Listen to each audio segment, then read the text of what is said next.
లోక్సభ ఎన్నికల కోసం కేసీఆర్కు చెక్ పెట్టేందుకు రేవంత్ రెడ్డి పన్నాగాలు పన్నుతున్నారా? గేమ్ స్టార్ట్ అయినట్లేనా అంటే అవుననే సమాధానం ఇస్తున్నారు కొంతమంది రాజకీయ విశ్లేషకులు.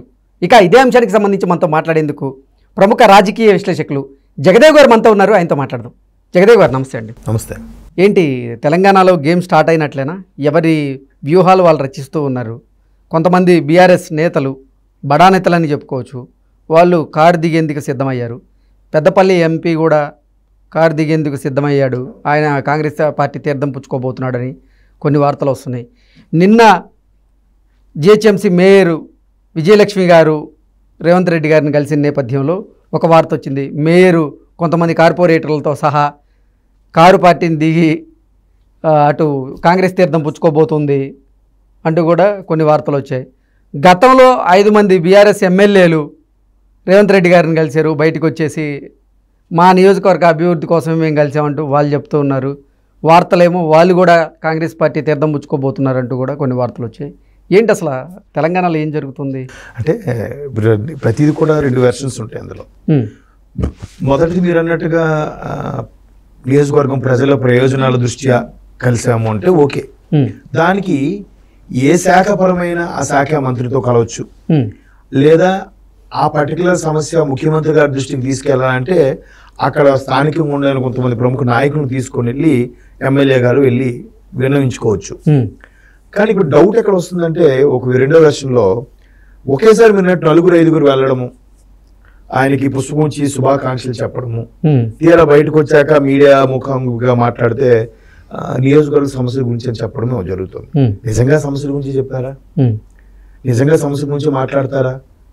ప్రభుత్వం మాది కాదు కదా, పని ఏమవుతుందిలే అనుకునే రకాలే కానీ ఒకవేళ నియోజకవర్గం నిజంగా పనులు ఉంటే ఆ పనులు ప్రభుత్వం సరిగ్గా చేయట్లేదు అని చెప్పి దాని మీద ఎండగట్టే ప్రయత్నం చేసి వాళ్ళు మైలేజ్ పొందాలని చూస్తున్నారా తప్ప నియోజకవర్గంలో ఉండే ప్రజల సమస్యల్ని తమ సమస్యలుగా ఫీల్ అయ్యి వెళ్ళి ముఖ్యమంత్రి ముందుకు విన్నవించుకునే ప్రజాప్రతినిధులు ఉన్నారా అనేది క్వశ్చన్ మార్క్. సో అటువంటి పర్సంటేజ్ చాలా తక్కువ కాబట్టి మీరు అన్నట్టు రకరకాల ఊహాగానాలకు తావిస్తుంది. అలాగే పెద్దపల్లి ఎంపీ వెంకటేష్ నేత గారు కూడా ఇప్పుడు కారు దిగి చెయ్యి అందుకోబోతున్నారు, అంతే కదా. సో అక్కడ బీఆర్ఎస్ ఇంకోటి వెతుక్కుంటుంది. మెయిన్ ఇంకోటి ఏంటంటే బీఆర్ఎస్లో ఉండే ప్రధానమైన కీలకమైన వ్యక్తి అధ్యక్షుడు, అధినేత మన చంద్రశేఖరరావు గారు, కేసీఆర్ గారు. కేసీఆర్ గారు ఈ మధ్యన ఆపరేషన్లు కొద్దిగా ఇంటి పట్టున ఉండడం, దాన్ని వర్కింగ్ కమిటీ ప్రెసిడెంట్ కేటీఆర్ గారు ఎంతవరకు ముందు తీసుకెళ్ళగలుగుతున్నారో లేదో తెలియదు. కానీ చాలామంది వరకు కారు దిగి వెనక్కి చేయందుకోవడానికి ప్రయత్నిస్తున్నారని చాలా వార్తలు వినిపిస్తున్నాయి. కేసీఆర్ గారు మళ్ళీ ఇప్పుడు నాకు అంతా సెట్ అయిపోయింది, బ్యాక్ టు అసెంబ్లీలో కూడా రాబోతున్నాను, మోర్ ఓవర్ కృష్ణా జలాల వివాదం ఏదైతే ఉందో అది సరైన వివాదాలను పరిష్కరించలేక తెలంగాణ ప్రభుత్వం చేతులెత్తేసి బోర్డుకు అప్పచెప్పేస్తుంది, ముఖ్యమంత్రి రేవంత్ రెడ్డి విఫలమయ్యారు అనే టాపిక్ ని కేసీఆర్ గారు ఎత్తబోతున్నారు అనేది ఒక వాదం. అంటే ఏంటి, మళ్ళీ ప్రాంతీయవాదాన్ని కానీ లేకపోతే కేవలం ఇంతవరకు కాంగ్రెస్ 6 పథకాలనే దియబట్టే ప్రయత్నం చేస్తున్న ప్రతిపక్షాలు అంటే ఎస్పెషల్లీ బీఆర్ఎస్ కృష్ణా జలాల వివాదం అనేది ఇంకో అంశం దొరికింది వీళ్ళకి, ప్రభుత్వం మీద రేవంత్ రెడ్డి మీద కానీ బురద జల్లడానికి. సో కృష్ణా జలాలు అనేవి మొదటి నుంచి ఏ వాటాలైతే ఆంధ్రాకి తెలంగాణకి రావాల్సిన క్యూసెక్ నీరు కానీ వాళ్ళ దాని నుంచి ఉండే పవర్ ప్రాజెక్టులు వచ్చే పవర్ కానీ ఏమైనా కూడా యథావిధిగా నడుస్తుంది. వీళ్ళు వచ్చి చేసింది ఏమీ లేదు. కాకపోతే జగన్మోహన్ రెడ్డి లాంటి వ్యక్తి ఉండడం వల్ల లేదంటే బీఆర్ఎస్ కి వైసీపీకి ఓ పొత్తు వల్ల ఆంధ్ర తెలంగాణ జల వివాదాలు రాలేదు. చంద్రబాబు హయాంలో కొద్దిగా వచ్చాయి తప్ప జగన్మోహన్ రెడ్డి గారు ఇక్కడ ముఖ్యమంత్రి కేసీఆర్ గారు ఉన్నప్పుడు ఎటువంటి వివాదాలు రాలేదు. దాన్ని రేవంత్ రెడ్డి గారు తప్పుపట్టే ప్రయత్నం చేశారు. ఎందుకంటే సిఆర్పిఎఫ్ బలగాలతో కానీ ఏపీ పోలీసులతో జగన్మోహన్ రెడ్డి తెలంగాణ గడ్డ మీదకి వచ్చి కూడా తను వాటర్ విడుదల చేసుకోవడము లేదంటే నాగార్జున సాగర్ మాది అని చెప్పడము ఇట్లాంటివి చేశారు. కేసీఆర్ సరైన సమర్థవంత నాయకుడు కాదు కాబట్టి జగన్మోహన్ రెడ్డి ఆయన పోలీసులు ఎక్కడి వరకు రాగలిగారు. ఇప్పుడు నా ప్రభుత్వంలో దమ్ముంటే రమ్మని అని చెప్పి కూడా రేవంత్ రెడ్డి అంటున్నారు.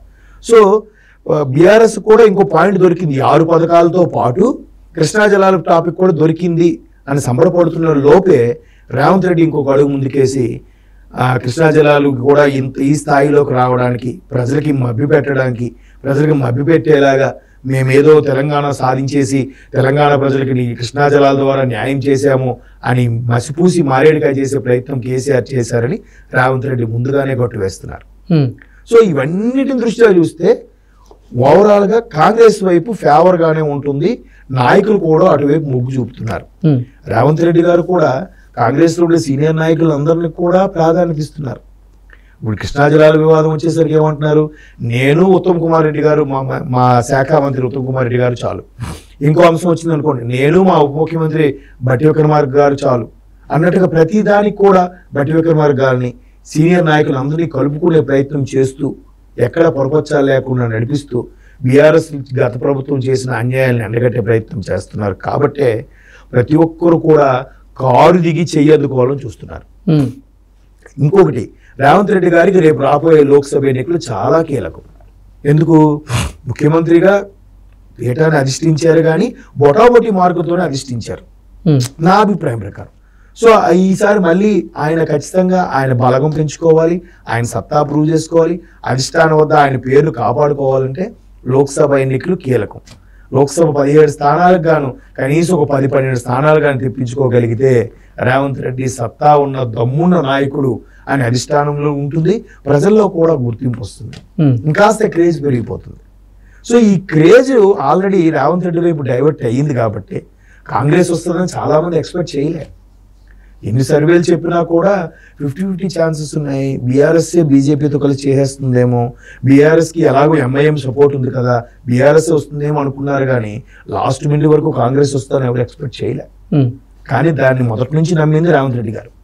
సో ఇప్పుడు అలా నమ్మి ఒక్కసారి ఆ వేవ్ వచ్చింది కాబట్టి ఇదే వేవ్ కంటిన్యూ చేసి లోక్సభలో కూడా మంచిగా ఒక 10-12 స్థానాలు కానీ తెచ్చుకోగలిగితే అవుట్ ఆఫ్ 17కి రేవంత్ రెడ్డి గారు చక్రం తిప్పుతారు. సో చక్రం తిప్పకుండా ఉండడం కోసం బీఆర్ఎస్ ఇప్పుడు నుంచి ఏమంటుంది, 6 నెలల్లోనో 5 నెలల్లో కూలిపోయే పార్టీ అని చెప్తుంది. ఎందుకు చెప్తుంది? ఒక రకమైన అభద్రతా భావం వల్ల.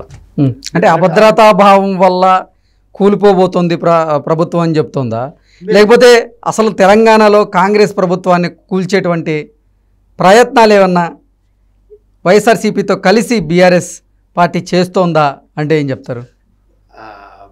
దానికి నేను అంటే నిన్న విజయసాయిరెడ్డి గారు కూడా రాజ్యసభలో మాట్లాడుతూ అంటే తెలంగాణలో కాంగ్రెస్ ప్రభుత్వం కూలిపోబోతోంది అంటూ కూడా ఆయన మాట్లాడారు.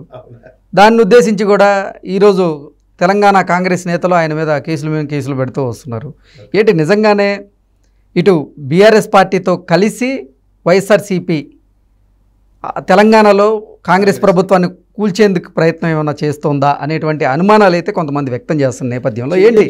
కానీ ముందు బీఆర్ఎస్ వాళ్ళు వైసీపీతో చేతులు కలిపి కాంగ్రెస్ ను కూల్చుతారో విషయం పక్కన పెడితే ముందు బీఆర్ఎస్ లో నాయకులను కాపాడుకోమనండి. బీఆర్ఎస్ లో ఉన్న నాయకులు కారు దిగి చెయ్యదుకోబోతున్నారు, మీరే చెప్తున్నారుగా. ఆల్రెడీ పెద్దపల్లి ఎంపీ వెంకటేష్ నేను చెప్పట్లేదండి, నేను అడుగుతున్నాను మిమ్మల్ని. కొన్ని వార్తలు వచ్చినాయి, ఆ వార్తల్లో వాస్తవం ఉందా అనే విషయాన్ని చాలా మంది కాంగ్రెస్ వైపు మొగ్గు చూపుతున్నారు. ఇంకా లోక్సభ ఎన్నికలకు డేట్ డిక్లేర్ చేసిన తర్వాత ఇంకెంతమంది బయటకు వస్తారు మీరే చూస్తారు.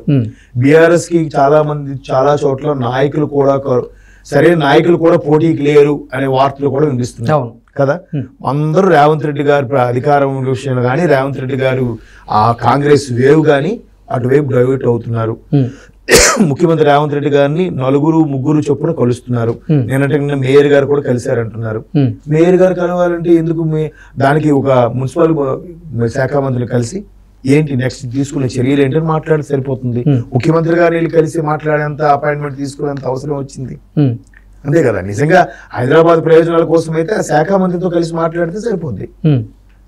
అలాగే డైరెక్ట్ ముఖ్యమంత్రి కలిసే ప్రయత్నం అంటే ముఖ్యమంత్రి దృష్టిలో మనం పడాలి, ముఖ్యమంత్రి గారితో కలిసి ఫోటో దిగాలి. సో ముఖ్యమంత్రి గారి దృష్టి మన మీద పడితే నెక్స్ట్ మనకి ముఖ్యమంత్రి గారు ఏదో ఇస్తారు, పోస్ట్ ఇస్తారంటే అర్థం ఏంటి? అటువైపు షిఫ్ట్ అయిపోయి ఆలోచన ఉన్నట్టు కదా. సో అలాగే చాలా మంది మీరు అన్నట్టు కారు దిగి హస్తం వైపు మొగ్గు చూపుతున్నారు అన్నది వాస్తవం.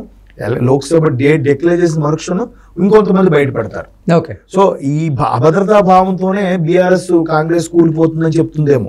ముందు వాళ్ళ నాయకులను కాపాడుకోవాలిగా. ఆ 39 మంచి ప్రతిపక్షం 39 స్థానాలంటే ఆ 39 స్థానాలు ఎంతమంది ఉంటారనేది let us wait and see.